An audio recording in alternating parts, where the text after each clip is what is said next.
Hi, I'm Courtney Mims. MTA has a number of employment opportunities available for individuals who may be interested in a career as a transit operator. We've got info on how you can apply. 2 area holiday traditions return. We've got a peek at the MTA holiday bus and the Mandamin train garden. Also, information you need to know about the relaunched Red Line project for Central Maryland. And we've got a look at the MTA Charm Pass and a transition to new transit vending machines. All on this edition of Commuter Connections.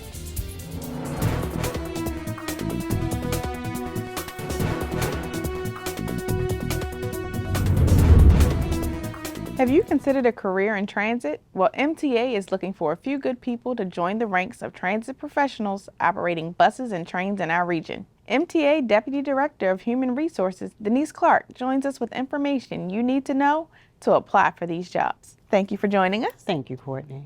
Okay, so this hiring push has been going on for a while. How many bus operator jobs are there available? So we have 1,500 operators on our roster right now. We're constantly hiring bus operators. And, we do monthly hires, we do weekly testing. So it's a constant rotation of folks that we need in our pipeline to get, keep the buses on the street and keep things moving for our citizens. And what are the qualifications to be a bus operator? So it's an age requirement. You need to be 21 years of age. You need to have 2 years of working experience, preferably customer service, and you do need a CDL permit. But we will help you get anything else as far as the endorsement, as far as the air brakes or the passenger requirement. And what about the rail operators? Well, rail operators is the same. It's the same minimum qualifications, but it's a different path sometimes. A lot of our bus operators, once they get started with us, they kind of move over to rail and metro. But we do have vacancies in that area as well. And you mentioned a customer service background will be a plus. So what type of personality are you looking for? So, you have to like people, of course, customer service, customer friendly. The nature of the job is provide safe, reliable, efficient transportation. That is our mission. So we look for people that embody that. So you have those characteristics, you'll be perfect for work, driving our buses, driving the metro, even working in an office environment at the MTA will also suffice for that. And you mentioned a little about the CDL. Could you explain a little more about that? Sure. So there is a CDL requirement for the bus operators. Most people come in, they may just have a CDL. So you do need the CDL with the permit. And once you get that, we will get you into the training classes, and our wonderful trainers will help you get the A and B endorsements as well, because that's another requirement. And so it helps to have some experience in this. A little. And are there screening measures like written tests or background checks? Yes, it is. So actually the application process is you apply online, and then once you meet the minimum qualifications, you'll be contacted to come in and take a written test. If you pass the written test, then of course we'll contact my recruitment team, my wonderful recruitment team will contact you, and they'll give you certain background screenings that you have to go through. Like you have to have the criminal background, you have to go through the DOT physical again, so there's a medical requirement. And then once you pass all that, you can come on and we'll get you through the program. And what's the starting salary for one of these positions? So we start at $24.84 an hour, and you can make up to $35 in a 5-year progression. And any benefits offered? Sure, we have full benefits. We have medical, dental, vision, pension plan, a wonderful pension plan. Pension plans are hard to come by these days, but we do offer that for our employees as well. So if someone sees this and they say, oh, I'm interested, what should they do to get the ball rolling? Apply online, mta.maryland.gov, look for employment, click the link, and start applying. And I understand MTA Police is also looking for folks. Yes, we are looking for police. We have multiple vacancies for police officers, always looking for someone to come and join the ranks in the forces. They actually do open testing once a month, Saturdays, so people can come out, take the test, go through the process, and actually hopefully get ready for the academy. And one more time, tell me where exactly people can go to get this started. Sure, it's mta.maryland.gov. Okay, thank you so much for joining us. Thank you, Courtney. An area holiday tradition is returning to a bus stop near you. It's the MTA Holiday Bus. We've got to look at it next. My family's holiday tradition is pajama day, all day on Christmas. We do not get dressed. We stay in our pajamas all day, and that's how we celebrate our Christmas. My holiday traditions is spending time with my mom, because unfortunately I lost my dad just this past May, so it's really important to be with my mom because this will be the first time out with my dad. Every year my family gets together on Christmas Day and we exchange gifts, eat, and pretty much just celebrate being together another year. I would assume it's like most families, our holiday tradition is always for us to gather and enjoy each other.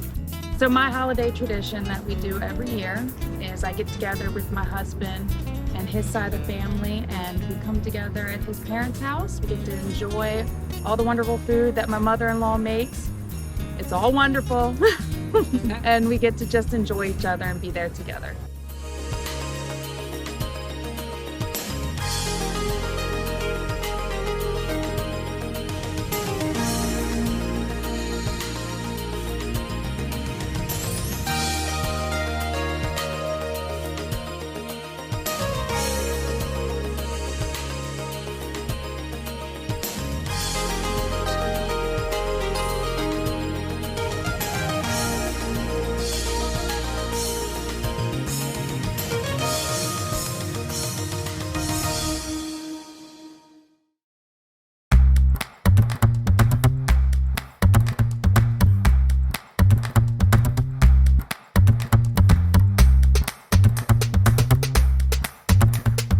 It's a really good paying job.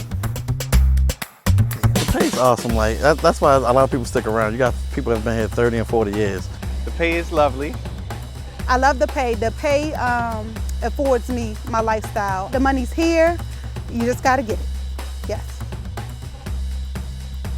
Health benefits, vision, dental, great benefits. MTA provides us with great benefits. Benefits are awesome. The best I ever had at any job before this. Our health benefits are some of the best. Lovely benefits. I would never give them up. Once you get your foot in the door, you can advance to different levels. They have plenty of opportunities for you to advance, whether it's in the training department, dispatching, management. So everything is up level. It all depends on how far you want to go within the company. I vacation. I bought a home within my first 5 years. I now have my dream vehicle. I was able to raise 3 kids as a single father off of the salary. Continuing my college education through my job. Put 2 daughters through college while working here, and bought a house, a couple of cars, bought them cars. And I met my wife here, so I got married.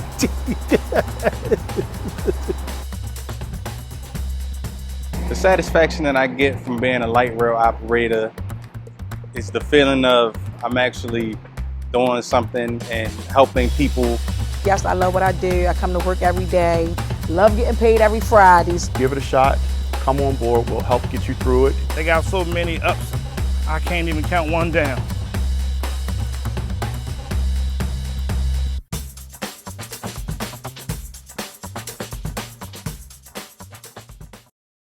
There's just something that always puts a smile on the faces of commuters when they see it approaching a bus stop during the holidays. It's the MTA Holiday Bus. It's making a joyous return to the streets and perhaps to your bus route. MTA Deputy Director of Customer Relations, Eleni Flannery, joins us with more on this very special transit vehicle. Welcome and thanks for joining us. Thanks so much for having me. Okay, and what is the MDOT MTA Holiday Bus? So the Holiday Bus is a specially decorated bus designed to bring the holiday season and the spirit to our customers and those on the street that it passes by. And how does it look? Can you describe it? So the outside of the bus depicts a winter wonderland.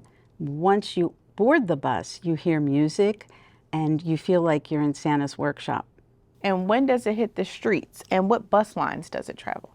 It will hit the street actually on Sunday, December the 3rd. It will be in the Mayor's Christmas Parade. And then the next day on Monday, December the 4th, it will begin to travel our local bus routes on a daily basis. Is there a schedule for it? The bus operates Monday through Friday, about 4:30 a.m. to 3 p.m. And it operates on 4 to 6 of our local routes daily. By the time it finishes up on December 22nd, it will have traveled on all of our local bus routes. Nice. And how long has the MTA Holiday Bus existed? The bus was established in 1969. And how did this concept come to be? So there was a group of bus operators who are also bus enthusiasts who developed the idea. They found a bus, a retired bus that still had some life in it. They brought it back to life even more, and that was our first holiday bus in 1969. And 54 years later, we're fortunate enough to have techs and operators who are dedicated to maintain the bus so that we can take it out every year for our customers. And how much does it cost to ride the holiday bus? The holiday bus is another way MTA gives back to the community. So there is no cost to ride the bus to anyone. And you mentioned there was a dedicated group that works with this bus. So how early in the year are we preparing for our holiday bus? So this year we began in early September. However, one of Santa's elves is wonderful. He is one of our bus operators also. He operates the holiday bus, and he maintains it year-round on his own time. Wow. And what's been the response from the community when this bus is out? Wonderful. People are just so happy. They're surprised, they're amazed, and it just brings so much joy to the faces of our riders, and so many of them don't want to get off the bus. They just want to keep riding, and that's the point. That's the whole point of the holiday bus, to bring the spirit of the season to our riders. So if I want to get in, you can get me into the holiday bus? Anytime, anytime. And you want to know something, one other thing. The holiday bus can be tracked on Transit app. So if you just look for the sleigh, you can search for the holiday bus and you'll see a little red sleigh icon, and you can find where the bus is each day. That's very good information for our viewers. So thank you so much for joining us. Thank you for having me, and happy holidays. Same to you. From the holiday bus to another exciting and fun area holiday tradition, it's the annual Mandamin Train Garden display. It always brings holiday joy and cheer to those who see it. One of the folks who makes this must-see event possible each year is Michael Davis. He's the founder and unofficial conductor of the Train Garden experience. Thank you for joining us today. No problem, thank you. So tell me, what is a train garden? Train garden, we have an O-gauge train on a platform at Mandamin Station. Runs around the track. There's buildings. There's 10 interactive buildings, or like a fire station that somebody can push the button from outside. The fire engine comes out. The lights go on and stuff. Then it goes back in. There's McDonald's. They're probably the two favorites. And then two car tracks that go around when you push the button from outside. So it's interactive and you can see everything moving. Yes. Nice. And how long has the Train Garden been a favorite at MTA? We started it in 2007, and we pretty much ran it every year from 2007 to 2013. And then I left the MTA, and we started it back up this year. So just what you described, it sounds like a lot of work goes into this. So who puts this all together? Originally, it was all volunteers from the MTA.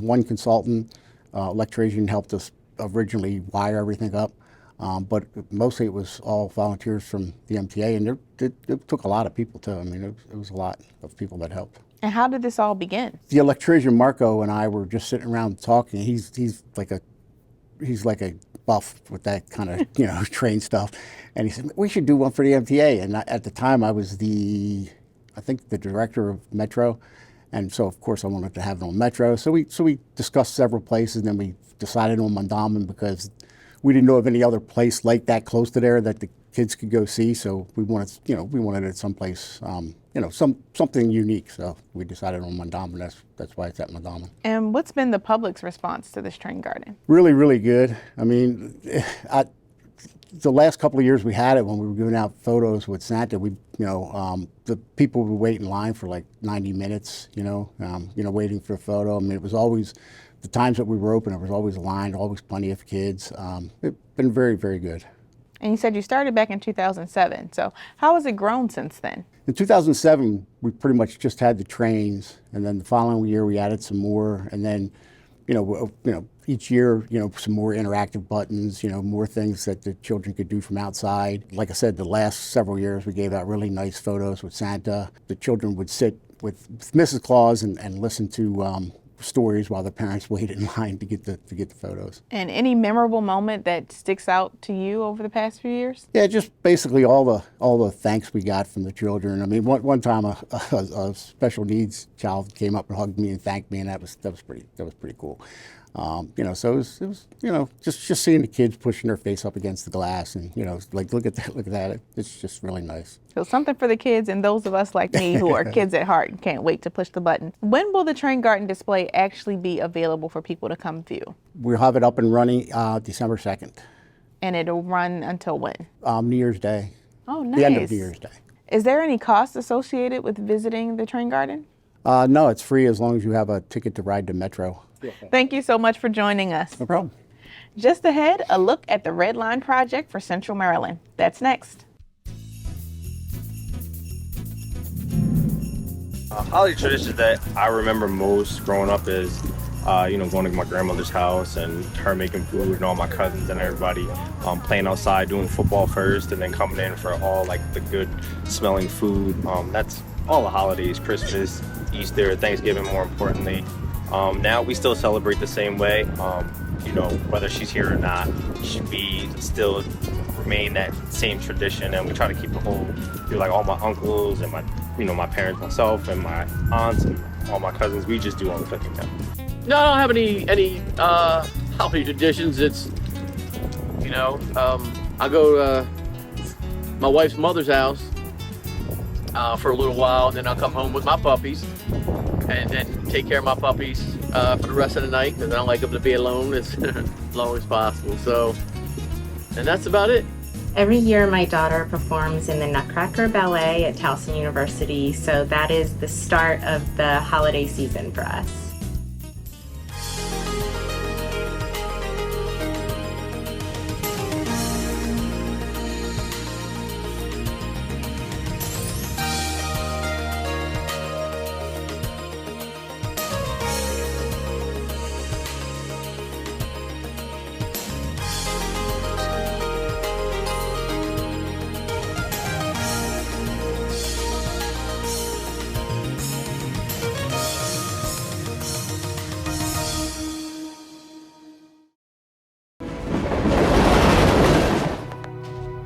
Life is a journey, and you are starting to realize what choices you have ahead.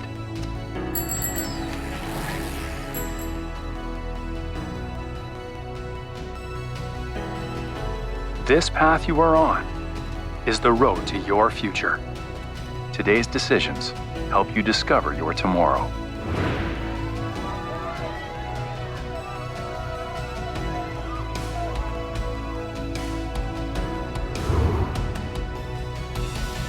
Every decision you make, even the smallest ones, will shape your life and the person you become in ways that you can't predict. Everyone has to forge their own way and choose their future. Choose wisely. See tracks? Think train. Visit oli.org to learn more.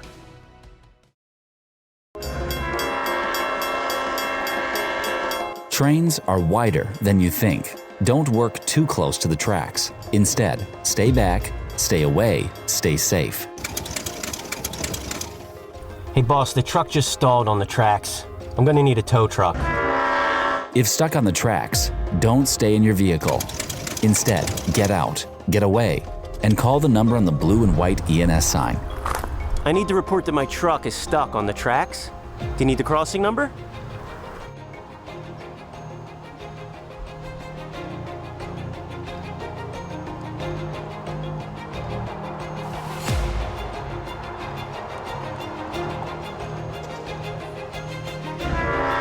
Never work on the tracks. Trains can run on any track, at any time, in either direction.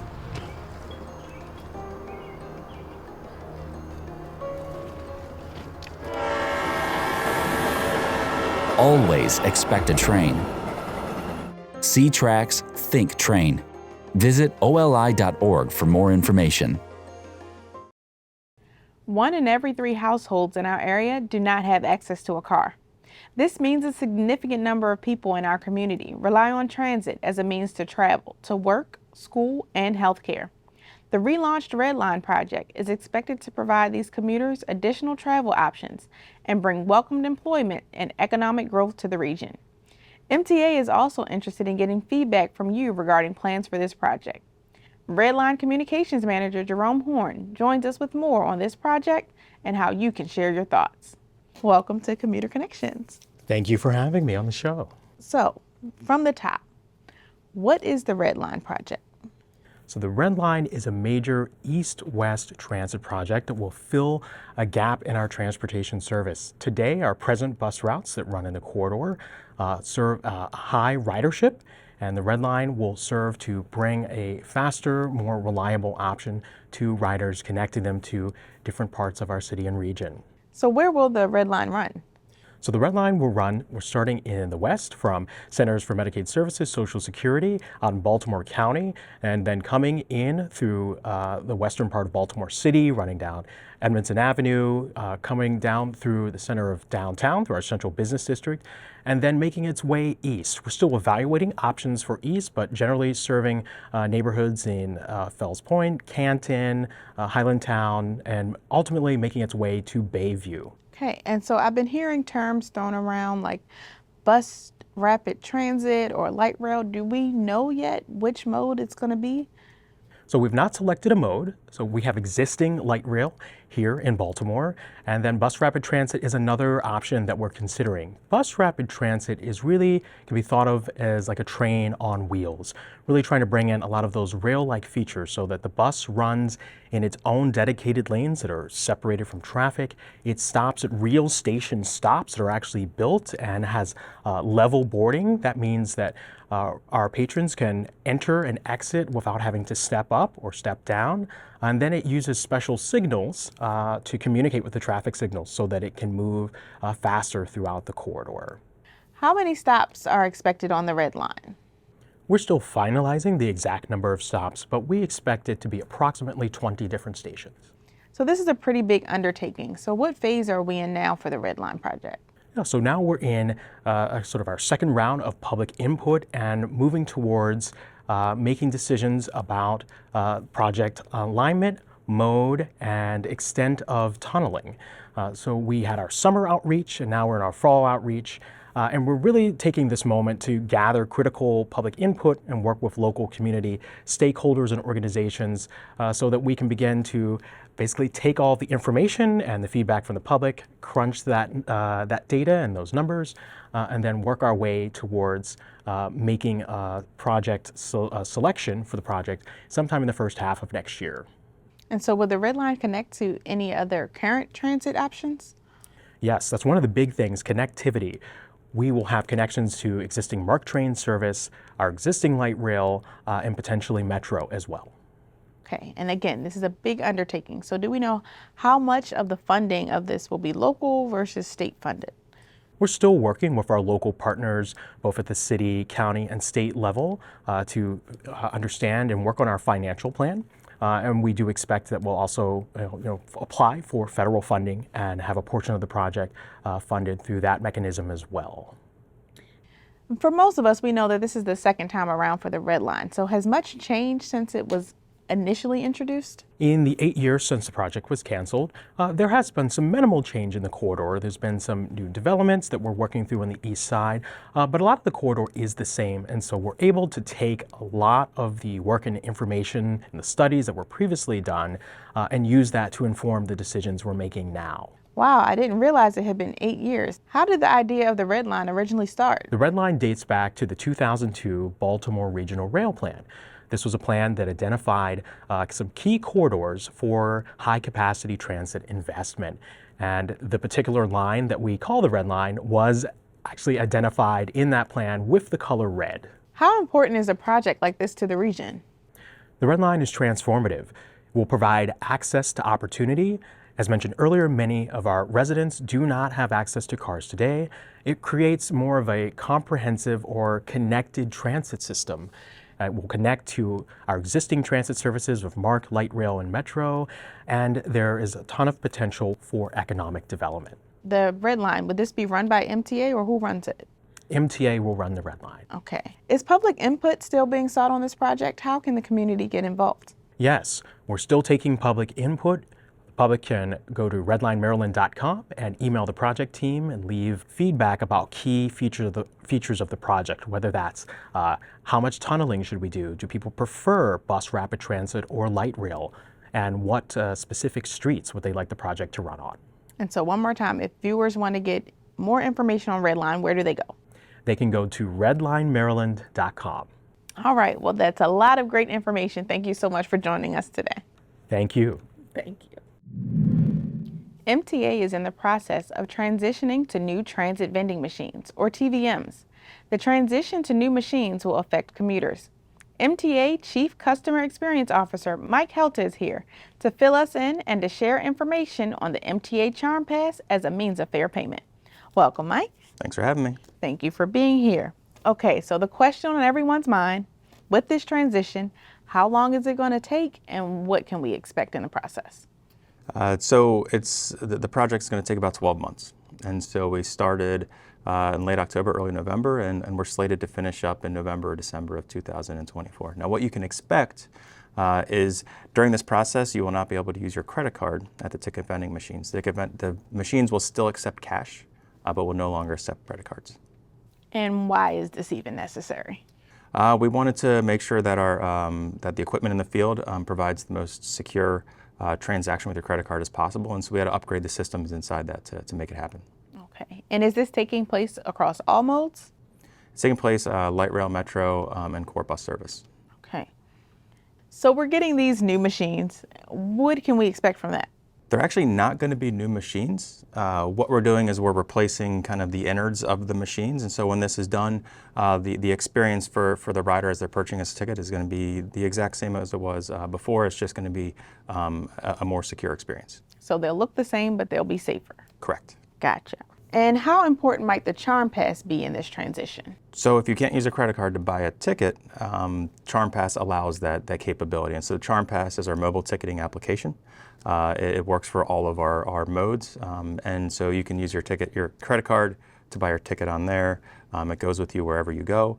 So during this transition period, the Charm Pass is going to be integral to making sure we get through this. We're also going to be deploying some temporary credit card machines at a few select high traffic areas throughout the system this spring to kind of help make credit card transactions a little easier for our riders. And where can the Charm Pass be used? It can be used on all of our core services and commuter services, so light rail, metro, core bus, commuter bus, and commuter rail. And is this Charm Pass, is it new or is it something that's been around for a while? We launched it in 2018. It's been incredibly successful. We have, I think the numbers, about a quarter of our bus riders use it on a daily basis, 20% of our commuter bus riders, and almost half of our MARC train riders use this. It has one of the highest ratings in the transit industry as far as app score and app user review ratings. It's like a 4.5 star rating on Apple and Google, and so we're really proud of the application that's been created. It's stable, it's secure, it's safe, and it's easy to use. And how much does it cost and where can I get it? So it is free of charge. The tickets on it are the same price as you would get from a ticket vending machine, and you download it on either Google or Apple. We have a website, mta.maryland.gov/CharmPass. Go there, get more information. There's some download links from there. There's some how to use it videos and that type of stuff. All right, well that sums it all up. Thank you so much for joining us. No problem, thanks for having me. That brings us to the end of another edition of Commuter Connections. We wish you and your family a very happy holiday. Thanks for joining us, and we'll see you next time.